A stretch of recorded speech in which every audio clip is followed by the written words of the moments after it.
Tone Diggs kind of decided to jump into the deep end of the pool with the rigged conversation last night and fired off some thought-provoking tweets. I wonder how much Burrow had to get paid per interception to rig the outcome of that game, or how much the offensive line had to get paid to let Chris Jones through.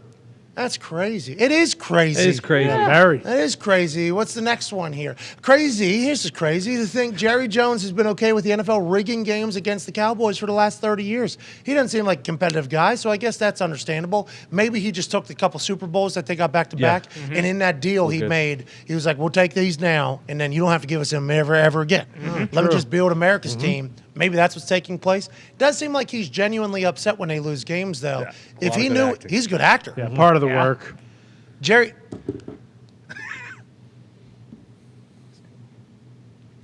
What's going on over there? What's going on? At the thespian school? Is that what he's doing? They're all Probably. acting? I assume that's what All right, let's go to the next one here. Crazy to think the NFL wanted the Seahawks in the playoffs over Aaron Rodgers and the Packers. They must have thought the Seahawks are a bigger money draw. Interesting decision by the NFL. That is an interesting. Isn't it? Because Yeah. Packers fan base is huge, but Seattle's cool. Yeah. Seattle has Carroll, Northwest Geno's- is beautiful. Geno's bigger draw.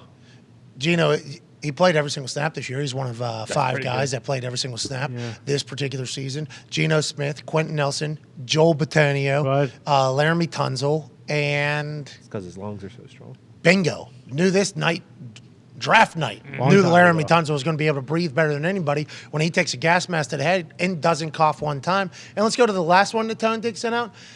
Cy, got the name wrong, has to be up for an Oscar, right? Because it's all scripted. Those look like real tears and emotion, and he even sold almost blowing his knee out. That was a good sell after the late hit. Crazy NFL got him to do that because he did roll his ankle and hyperextend his knee on that same play where he definitely hit Patrick Mahomes late. Yeah, it was tough. Definitely hit him late. No doubt about it. 2 steps out of bounds. Alan? Penalty. Can't make that call at that time. Can't make it. Can't make it. So you do not like that call on Patrick Mahomes by all I see. If we're going to be the rule book guys, and this leads me into the next topic. Everyone thinks holding on Orlando Brown. Not holding. Everybody, we can call holding on every single play. Offensive linemen are taught to hold. But if it's within the framework, it's not a hold. We're good. Right guard, Trey Smith, definite fucking holding. Okay? Definite holding. Clothesline. So you're saying everybody, there was a hold on it. There was a hold, but just wrong not guy. the wrong guy. Go to the other side. We got the little clothesline by Trey Smith, right guard. Okay, if we want to call this, He's clearly out of bounds. we want to call that, we got to call this. Clearly out of bounds. Clearly out of bounds. 8 No seconds doubt. left in the game. Can't make it. Can't make it. Look, can't do it. Yeah, you're saying can't do it? Can't hit a quarterback late Can't out make of bounds? it. Or you're Can't make saying the call. We just let that ride. If it's that right there, Patrick Mahomes is the quarterback. if Mike Hilton comes up and boom decleats him, yeah, call it. That. What's the difference? So you're still saying bad officiating, though, not that it's rigged? That's exactly what I'm saying.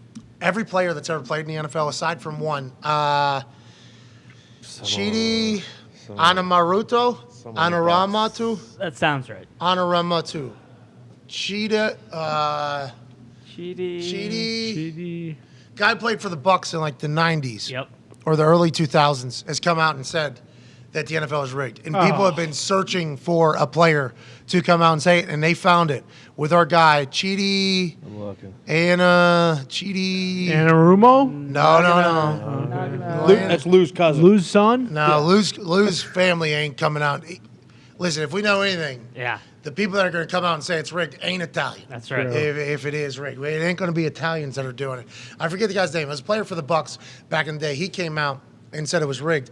But I think every other player that has ever played in the NFL, every other coach that has ever coached in the NFL, said you're giving the NFL refs a lot of credit. You're saying that they're super intelligent and cerebral and able to strategize on what you should do, when really every person that's ever been in the NFL thinks the complete opposite. Like, these motherfuckers are the worst. These dudes will ruin a wet dream if they could. That's what a lot of people think about the refs, and I think that is the difference between people that have been in the buildings and people who haven't. Because you look from outside and you think to yourself, these refs can't be that bad. They can, and they have been for a long, long time. And I think that is something that we've just had to kind of echo through this whole NFL is rigged situation, which once again we have to remind people is a very real situation that's happening right now with NFL fan bases around the NFL. I agree. I think especially in these types of games, these championship games, we got to swallow the whistle. We swallow the whistle.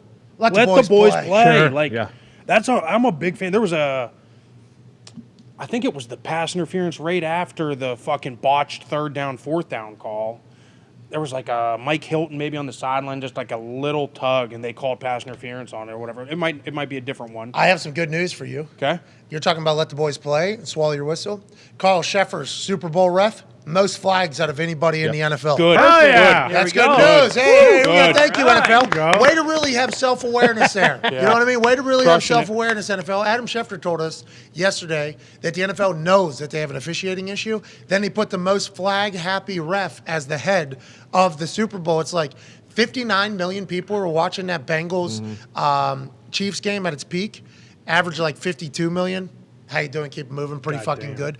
And everybody saw what was taking place there, and the conversation lit up quick. Hadn't been that way all year, but it lit up quick. That 3rd and 9 situation, got to figure out how to handle that much differently, especially if an entire play has been run and there was no effect on the outcome of the play by anything that happened beforehand. Can you not fix the clock after the play, especially when it's a 3rd down going into a 4th down in the 4th quarter? Like that was a panic situation by that ref. I feel like the ref panicked, didn't know what to do, and instead of just handling it in a fashion, said, "Oh, we got to redo and go back." It's like those big moments these refs have to be able to handle, and sometimes they can't. And we're not saying all refs suck. Seems like a lot of them do, but not all refs suck. There's some great refs out there. Hopefully we'll be able to get more. But you're right. The swallow the whistle and let the boys play is a real thing. But then when it matters the most, it can't change. You know, like in the 4th quarter or late in the 4th quarter, it feels like there just needs to be some consistency. And if you're a flag-happy reffing crew, which a Super Bowl reffing crew is, it's like we're not going to have any consistency because they're going to be calling fucking everything probably. It's a damn shame that this is taking place, honestly, because the game is better than this. The number one reply to me and our argument yesterday was us saying that a bunch of people have to be involved for rigging these games. Apparently, it's just Goodell and a handful of refs, and they determine the whole So league. Goodell's sitting on that leather recliner, eating his peanut M&Ms in his basement, watching NFL football. What? And he has a direct line to a couple of these refs that's cooking it. They have a real problem with their officiating. And you know that we've been steadfast on this for a long time because we understand the power of refs. And also, we don't have a network or anybody else telling us that we can't talk bad about the refs. So we've questioned refs in calls for a long time. We've also put over good officiating, I think, Big time. through the whole thing. It is literally another team that's out there that has a lot of say in how the game goes. A lot of people thinking that the games are rigged right now, Ian. Do you get a sense that anybody in the NFL knows that? Because they picked Carl Sheffers, the most flag-happy ref who led the most flag-happy crew to be the Super Bowl ref. Aren't they setting themselves up for this conversation to continue, or is this something that you guys aren't even acknowledging as existing? I hope not. I hope that is not what they're setting up.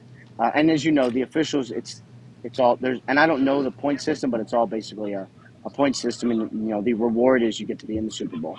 And it's not the crew; it's basically all-star crew. So, to answer all of your questions, I would say, are they aware? Yes. And I would expect some significant discussion this offseason on how to get this thing better. I mean, is it full-time refs? Is it, starting from the bottom up and saying, who are we hiring as these refs, and is this the right?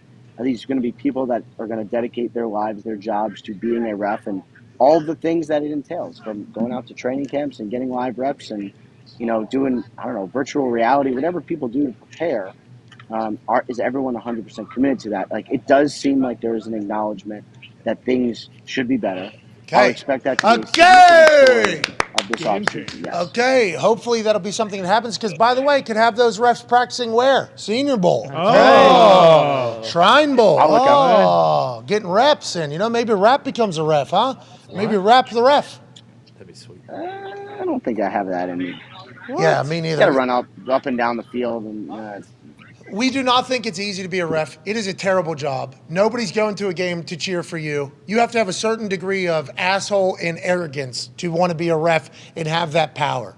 With that being said, not all of them are good, and it affects a lot of things, especially when people have their actual money on the games legally now, and there's a call or two ruining their lives, as opposed to just ruining coaches' and players' lives, which is what it has been for the last 50 years. So I'm excited that this is going to take place. Hopefully a change will take place that'll make the game better, make the league better.